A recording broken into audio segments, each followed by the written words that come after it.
तो कैसे हैं आप लोग? आशा करता हूँ बहुत अच्छी होंगी, घर पे होंगे और स्वस्थ होंगी। तो जैसा कि आप सबको मालूम है कि 2 फरवरी से क्लास 12 की परीक्षा शुरू होने वाली है, लेकिन अभी तक बच्चों की तैयारी अच्छे से हुई नहीं है क्योंकि 7-8 महीनों से स्कूल, कॉलेज, कोचिंग सभी बंद थे। लेकिन इसके बावजूद अगर आप बोर्ड एग्ज़ाम में अच्छा खासा नंबर लेकर के आना चाहते हैं, तो ये वीडियो आपके लिए है क्योंकि आज के इस वीडियो में मैं इंग्लिश 100 मार्क्स और हिंदी 100 मार्क्स के स्टडी मटेरियल के बारे में बताने वाला हूं, जिसको पढ़ कर करके आप बोर्ड एग्जाम में अच्छा खासा नंबर लेकर के आ सकते हैं। 80 प्लस लाने से आपको कोई नहीं रोक सकता है। तो आज के इस वीडियो में हम लोग डिटेल से जानेंगे कि इस नोट्स में आपको क्या क्या मिलने वाला है और ये नोट्स आपको कैसे मिलेगा, ये मैं वीडियो के अंत में बताऊंगा। और आज का वीडियो बहुत ही इंपॉर्टेंट होगा, इसलिए वीडियो को पूरा जरूर देखिएगा। देखिए, अदर वीडियो आप देखते हो या ना देखते हो, लेकिन ये वीडियो आप जरूर पूरा देखिए क्योंकि जो ट्रिक्स मैं आज आपको इस वीडियो में बताऊंगा कि कैसे आप ला सकते हैं बोर्ड एग्जाम में अच्छा खासा नंबर, वो मैं दूसरे वीडियो में नहीं बता पाता हूं। तो इसलिए वीडियो को पूरा जो है सो जरूर देखिएगा। तो चलिए वीडियो को शुरू करते हैं और देखते हैं वीडियो में इस नोट्स में आपको क्या क्या मिलने वाला है। तो बात याद रखिएगा, फुल कोर्स का आपको जो सो नोट्स मिलेगा, इंग्लिश 100 मार्क्स और हिंदी 100 मार्क्स का जो है, दोनों का फुल कोर्स का, चाहे बुक जितनी हो, बुक के सारे चैप्टर का नोट्स मिलेगा और साथ में ग्रामर का भी मिलेगा। अब चलिए सबसे पहले हम लोग इंग्लिश की बात करते हैं, फिर हम लोग आएंगे हिंदी पे। तो इंग्लिश में आपको 2 किताबें पढ़नी होती है। पहली किताब जो है वो रेनवो है और दूसरी किताब जो है वो स्टोरी ऑफ इंग्लिश है। तो सबसे पहले हम लोग रेनवो के बारे में समझ लेते हैं कि रेनवो में आपको क्या-क्या जो सो मिलने वाला है, फिर स्टोरी ऑफ इंग्लिश पे आएँगे, फिर ग्रामर को भी हम लोग देखेंगे और फिर हिंदी को भी जो सो देखेंगे और थोड़ा-सा बहुत ही इंपॉर्टेंट चीज़ हम लोग वीडियो में बात करेंगे। चलिए उसके बाद इस वीडियो में इस नोट्स में आपको देखिएगा तो चैप्टर बाय चैप्टर सभी चैप्टर का जो है सो चैप्टर बाय चैप्टर आपको ऑब्जेक्टिव क्वेश्चन, शॉर्ट क्वेश्चन सब कुछ चैप्टर बाय चैप्टर जो सो मिलने वाला है। जैसा कि आपको मालूम होगा, प्रोज में 11 चैप्टर, तो यहाँ पे देख पा रहे होंगे 11। पोएट्री में भी आपको जो सो 10 चैप्टर है, तो यहाँ पे जो सो 10 चैप्टर का दिखा दिया गया हुआ है। चलिए अब हम लोग थोड़ा बात ये कर लेते हैं कि आखिरकार इस नोट्स में आपको मिलने क्या वाला है। तो चलिए सबसे पहले हम लोग ये जान लेते हैं कि आखिरकार बोर्ड एग्जाम में पूछा क्या जाता है। तो देखिए, सबसे पहले जो पूछा जाता है ना, वो समरी, आपको समरी लिखना होता है और प्रोज से भी समरी लिखना रहता है और पोइट्री से भी समरी लिखना रहता है, यानी दोनों से आपको समरी याद करना होगा। समरी के बाद क्या आपको पूछा जाता है, लाइन एक्सप्लेनेशन जो है सो पूछा जाता है। लाइन एक्सप्लेनेशन के बाद आपको ऑब्जेक्टिव और ऑब्जेक्टिव के बाद आपको शॉर्ट क्वेश्चन। तो ये चारों चीज आपको इस नोट्स में मिलने वाला है। जैसा कि अभी आप अपने मोबाइल स्क्रीन पे देख पा रहे होंगे, यहाँ पे जो sweetest love I do not go है, इस चैप्टर का यहाँ पे समरी जो है सो देखने को मिल रहा है। इस समरी को आपको याद करना है और बहुत ही इजी लैंग्वेज में ये समरी जो है सो तैयार किया गया हुआ है। वर्ड लिमिट का ख्याल रखते हुए समरी तैयार किया गया हुआ है। इतना इजी लैंग्वेज है, जब आप याद करेंगे ना एक बार में, ये समरी जो सो याद हो जाएगा। आप मार्केट में जो गेस पेपर मिलता है उससे कंपेयर करके देखेंगे, जब आप उसको, उसके वर्ड को पढ़ेंगे और इसके वर्ड को पढ़ेंगे, आपको आसमान जमीन का जो है सो फर्क देखने को मिलने वाला है। तो ये समरी जो है सो आपको मिल जाएगा। समरी के बाद जो है सो आप ऑब्जेक्टिव क्वेश्चन आंसर देख पा रहे हैं। जो भी ऑब्जेक्टिव है उसके आंसर को मैं अंडरलाइन जो है सो कर दिया हूं और ऑब्जेक्टिव क्वेश्चन भी यहीं से पूछा जाएगा। हर साल पूछा जाता है। ये मेरा चौथा साल है, चौथा साल में जो है सो ये नोट्स जो है सो दे रहा हूं बच्चे को, तो इससे बाहर से क्वेश्चन नहीं पूछा जाता है। आगे देखेंगे तो शॉर्ट क्वेश्चन है। अब शॉर्ट क्वेश्चन आप लोग को याद नहीं करना। अब क्यों नहीं करना है वो वीडियो में आगे मैं आपको बताऊंगा। उसके बाद है लाइन एक्सप्लेनेशन। और सबसे ज़्यादा दिक्कत बच्चों को लाइन एक्सप्लेनेशन में ही होती है, लेकिन मैं बहुत ही आसान ट्रिक्स के साथ मैं आपको बताऊंगा कि कैसे आप जो है लाइन एक्सप्लेनेशन को सॉल्व कर सकते हैं। तो देखिए, सबसे मुश्किल काम होता है लाइन एक्सप्लेनेशन। क्यों? क्योंकि यहाँ पे लाइन दिया जाता है, जैसे यहाँ पे दिया हुआ, they who one another keep alive never parted be. अब बच्चे ये लाइन ही नहीं पहचान पाते कि ये लाइन किस चैप्टर से लिया गया हुआ है। Sweetest love I do not go से है, या सॉन्ग ऑफ माई सेल्फ से है, या मैकेविटी द मिस्टिक कैट से, या द सोल्जर से है। तो यही ट्रिक्स मैं आपको जो है सो इस नोट्स में दिया हूँ, नोट ट्रिक्स के साथ दिया हूँ। जैसा कि आप लोग देख पा रहे होंगे, जिस भी पोयम में, पोयम लाइन में ओल्ड मीनिंग लगा हुआ रहेगा, वो sweetest love I do not go में होगा। ओल्ड मीनिंग का मतलब क्या? अभी हम लोग लिखते क्या चीज, गो, जी ओ गो, लेकिन पहले क्या लिखा करते थे, जी ओ ई लिखा करते थे। अभी हम लोग लिखते हैं the, T H E the. लेकिन पहले THEE लिखा करते थे। अभी हम लोग लिखते हैं सन, SUN सन, लेकिन पहले SUNNE लिखा करते थे। तो किसी भी पोयम लाइन में आपको पोयम की लाइन को अच्छे से पढ़ना है, और किसी भी पोयम लाइन में अगर ओल्ड मीनिंग देखने को मिल जाए, समझ जाइए वो line sweetest love I do not go से है। सभी का मैं ट्रिक्स दिया हूं, है कि नहीं? जब आप ये नोट्स आपको मिलेगा तो आप उसमें देखेंगे, सभी में आप मिल जाएगा ये नोट्स ट्रिक्स जो है। तो ये आपको जैसे कि यहाँ पे देख पा रहे हो, ये लाइन है, they who one another keep in life never parted be. अब यहाँ पे देखिए कीप, कीप का स्पेलिंग क्या होता है? KEEP, लेकिन यहाँ पे ई दिए हुआ है। बी का स्पेलिंग क्या होता है? बी, लेकिन यहाँ पे BEE दिए हुआ है। अब चलिए, जब आप लाइन पहचान लेते हो उसके बाद एक्सप्लेन कैसे करना है, सबसे इंपॉर्टेंट काम था लाइन पहचानना। लाइन तो आप पहचान चुके हैं।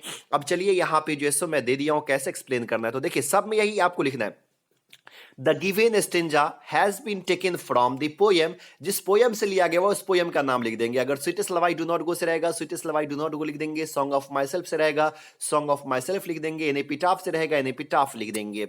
विच इज रिटन बाय, जो लिखा गया हुआ जिनके द्वारा, उसका नाम लिख देंगे जॉन डॉन। उसके बाद जो है ना, जो आपको पोएट के बारे में एक सबसे अच्छा लाइन लगता हो, या नोबेल प्राइज उनको कब मिला है, या फिर वो किस लिए फेमस है, या उनका जन्म कब हुआ, वो चीज़ें आप जो है उसी के आगे लिख देंगे। जैसे यहाँ पे मैं लिख दिया हूँ, he was born in 1572 and died in 1631, और उसी के आगे ये वाला लाइन जोड़ देना है, he was a metaphysical poet. या आप ये लाइन ना दे करके डायरेक्टली आप ये लाइन लिख सकते हैं, he was a metaphysical poet. उसके बाद क्या करना है, आपको पैराग्राफ चेंज करना है। यहाँ पे बात याद रखिएगा, he was a metaphysical poet, यहाँ पे मैं पैराग्राफ चेंज नहीं किया हूँ, थोड़ा टाइपिंग में जो है ना वो नीचे आ गया है। तो अब यहाँ पे देखिएगा, उसके बाद ये लिखने के बाद आपको पैराग्राफ चेंज करना है, और पैराग्राफ चेंज करने के बाद अब क्या लिखना है, in this stanza poet says that, है कि नहीं? इस स्टिंजा में पोएट कहते हैं कि, अब उसके बाद हर एक चैप्टर के लाइन एक्सप्लेनेशन को याद नहीं करना है, बल्कि आपने जो समरी याद किया है ना, तो यहां पे लिखना in this stanza poet says that. उसके बाद समरी के दो तीन इंपॉर्टेंट लाइन को, जो बीच का लाइन होगा उसको यहां पे लिख देना है कि नहीं? जो समरी का दो तीन लाइन है उसी को यहां पे जो है सो लिख देना है। तो अगर आप समरी याद कर लेते हैं तो इस तरह से आपका लाइन एक्सप्लेनेशन भी जो है सो सॉल्व हो जाएगा। तो हर एक चैप्टर के लाइन एक्सप्लेनेशन के अलग अलग वर्ड को याद नहीं करना, बात वही होती है। तो इसलिए आप समरी याद कीजिए और समरी की लाइन को जो है सो दे देना यहाँ पे जो है। ठीक इसी प्रकार अगले चैप्टर का भी आपको जो है सो मिल जाएगा, सभी चैप्टर का इस तरह से मिल जाएगा। चलिए अब हम लोग देखते हैं स्टोरी ऑफ इंग्लिश को। तो चलिए, स्टोरी ऑफ इंग्लिश में आपको क्या क्या जो मिलने वाला है, तो इसमें वही चीज़ें जो बोर्ड एग्जाम में पूछी जाती है, क्योंकि इसमें बाहरी चीज़ कुछ भी नहीं है। सिर्फ और सिर्फ बोर्ड एग्जाम में जो पूछा जाता है उसी पे बेस्ड है ये। तो ऑब्जेक्टिव क्वेश्चन आपको मिल जाएगा, फिर आपको शॉर्ट क्वेश्चन जो ऐसे इसमें मिल जाएगा, है कि नहीं? तो अब यहाँ पे ये बात कर लेते हैं कि आखिरकार मैं जो अभी कुछ देर पहले बोला था कि रेनबो के शॉर्ट क्वेश्चन को याद नहीं करना है, क्योंकि आप अनुमान लगाइए, अगर एक चैप्टर में ही अगर 10 क्वेश्चन है, आपको 21 चैप्टर है, 200 क्वेश्चन कौन याद रखेगा? शायद संभव नहीं है, ऐसे भी बच्चे को इंग्लिश याद होता नहीं है। तो देखिए, आपको शॉर्ट आंसर क्वेश्चन रेनबो का याद नहीं करना है, बल्कि स्टोरी ऑफ इंग्लिश में 11 क्वेश्चन है और 10 क्वेश्चन शॉर्ट में, ये लॉन्ग में है। तो आपको 11 मान करके चलना है, 11 ये याद कर लेना है। अगर आप ये 11 क्वेश्चन याद कर लेते हैं तो इसी 11 क्वेश्चन में से आपको बोर्ड एग्जाम में 3 क्वेश्चन पूछा जाएगा।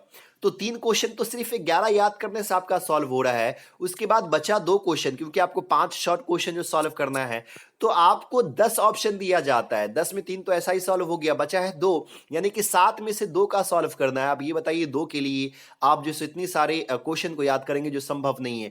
तो कहिएगा सर वो 2 क्वेश्चन हम लोग सॉल्व कैसे करेंगे? छोड़ना तो नहीं है, क्योंकि 4 नंबर हो जाएगा। एक शॉर्ट क्वेश्चन 2 नंबर का पूछा जाता है। तो बात याद रखिएगा, इसमें 3-4 क्वेश्चन ऐसा दिया हुआ रहता है, जो आप समरी याद करेंगे ना, उसी समरी पे आपको जैसो बेस्ड रहेगा। जैसे कि पिछले साल एक क्वेश्चन पूछा था, व्हाट इज एन एपिटाफ। आप एन एपिटाफ का समरी याद करेंगे तो पहला ही लाइन है, an epitaph is a tomb of a dead body where lies a beautiful lady. तो आप अगर समरी याद करते तो आराम से ये क्वेश्चन जो है सो सॉल्व हो जाएगा। तो इस तरह से आपको जो है स्टोरी ऑफ इंग्लिश भी मिलने वाला है। और यहाँ पे जो आप ये देख पा रहे होंगे, ये वक्स का नाम और ये ऑथर का नाम जो है, इस नाम को आपको याद करना होगा, क्योंकि 3 से 5 नंबर का क्वेश्चन जो है सो पूछा जाता है। पहले 5 नंबर का फिक्स था ये, लेकिन अब 3 से 5 नंबर का ऑब्जेक्टिव में जो है सो पूछा जाता है, तो इसको भी आप लोग को याद कर लेना है। अब चलिए हम लोग थोड़ा देख लेते हैं ग्रामर में जो है सो क्या क्या रहने वाला है। तो ग्रामर में वही चीज़ है, सभी चैप्टर का आपको जो है सो ऑब्जेक्टिव मिल जाएगा, एक ऑब्जेक्टिव ऑब्जेक्टिव चैप्टर का जो है सो देखने को मिल जाएगा। इसका आंसर जो है ना सो मैं नीचे दिया हूँ। आप लोग ये मत कहिए कि सर आंसर तो दिए ही नहीं। आंसर जो है सो आपको नीचे देखने को जो सबको मिल जाएगा, क्योंकि ग्रामर थोड़ा बच्चे सॉल्व करते हैं खुद से जो है ना, तो इसीलिए मैं सामने में आंसर नहीं दिया हूँ, बल्कि नीचे में जो है सो आंसर दे दिया हूँ। ऑब्जेक्टिव के साथ-साथ यहाँ पे आपको जो है ना सो सब्जेक्टिव भी मिल जाएगा। जो बोर्ड एग्ज़ाम में जो सब्जेक्टिव पूछा जाता है, वो सब्जेक्टिव भी मैं आपको दे दिया हूँ, ताकि आपको पूरा फुल कोर्स का जो है सो नोट्स जो है सो मिल सके। जैसे कि सबसे पहले आपको मैं दिखा दूँ, प्रिसाइज़ या प्रिसाइज़ पूछा जाता है, तो प्रिसाइज़ भी जो है सो मैं यहाँ पे दे दिया हूँ। प्रिसाइज़ हो या फिर जो है सो आपको एस्से हो, सारी चीज़ें जैसे यहाँ पे आपको मिल जाएगा, लेटर राइटिंग हो, सारी चीज़ें देखने को मिल जाएगा। अब चलिए थोड़ा-सा हम लोग जल्दी से हिंदी को देख लेते हैं, फिर मैं आपको बताता हूँ कि ये नोट्स आपको मिलने कैसे वाला है। चलिए, तो हिंदी में आप लोग देखेंगे तो जो चीज़ इंग्लिश में पूछी जाती है वही हिंदी में भी है। तो हिंदी में भी सारी चीज़ें आपको जो सो देखने को मिल जाएगा। यहाँ पे भी आपको चैप्टर बाय चैप्टर जो सो मिलने वाला है। जैसे कि बातचीत है, बातचीत का सारांश पूछा जाता है, तो सारांश मैं यहाँ पे जो सो दे दिया हूँ। उसके बाद आपको ऑब्जेक्टिव क्वेश्चन पूछा जाता है, ऑब्जेक्टिव क्वेश्चन हो गया यहाँ पे। उसके बाद शॉर्ट क्वेश्चन पूछा जाता है, तो शॉर्ट क्वेश्चन यहाँ पे मैं दे दिया हूँ। यहाँ पे लाइन एक्सप्लेनेशन जो है सो नहीं पूछा जाता है, तो इसीलिए यहाँ पे शॉर्ट क्वेश्चन, ऑब्जेक्टिव और साथ में समरी जो है। तो ये आपको हर चैप्टर का जो सो इसी प्रकार जिससे जो है सो मिल जाएगा। इसका ग्रामर भी जो है सो हिंदी ग्रामर भी आपको जो है सो मिल जाएगा। हिंदी ग्रामर में भी वही ऑब्जेक्टिव और सब्जेक्टिव है जो बोर्ड एग्जाम में जो है सो पूछा जाता है। अब चलिए, अगर आप इंटरेस्टेड हैं, अगर आप इसे लेना चाहते हैं, और आपको ले ही लेनी चाहिए, क्योंकि शायद ऐसा नोट्स आपको कहीं और मिलने वाला नहीं है। अगर आप इसे लेना चाहते हैं तो इसके लिए आपको कुछ पे करना होगा। इसका चार्ज 200 रुपया है ना, दोनों सब्जेक्ट का चार्ज जो है सो 200 रुपया है, ज़्यादा नहीं है, बहुत ही कम है। 200 रुपया जो है, 200 रुपया लोग तो आप लोग का ऐसा ही खत्म हो जाता होगा। तो 200 रुपया जो है सो इसका चार्ज है। अगर आप लेना चाहते हैं तो आपको ये 200 रुपया पेटीएम या फ़ोन पे या गूगल पे से पेमेंट करना है। हमारा पेटीएम या फ़ोन पे या गूगल पे नंबर है 80 83 21 64 09 8083216409 आपको इस पे पेमेंट करना है, चाहे आपके पास पेटीएम हो या फ़ोन पे हो या गूगल पे हो, जो भी आपके पास फैसिलिटी है आप उससे जो सो पे कर सकते हैं। और पेमेंट करने के बाद आप उसका स्क्रीनशॉट लेकर के जो पेमेंट किए हैं उसका फ़ोटो लेकर के व्हाट्सएप पे आप भेज दीजिए। व्हाट्सएप पे ही आपको ये नोट्स जो है सो मिल जाएगा। तो उम्मीद करता हूँ ये वीडियो आपको अच्छा लगा होगा। अगर अच्छा लगा तो प्लीज़ लाइक कीजिए, ज़्यादा से ज़्यादा शेयर कीजिए, और हमारे ही चैनल पे अगर पहली बार विजिट कर रहे हैं तो प्लीज़ चैनल को सब्सक्राइब कीजिए। फिर मिलते हैं अगले वीडियो में, तब तक के लिए बाय।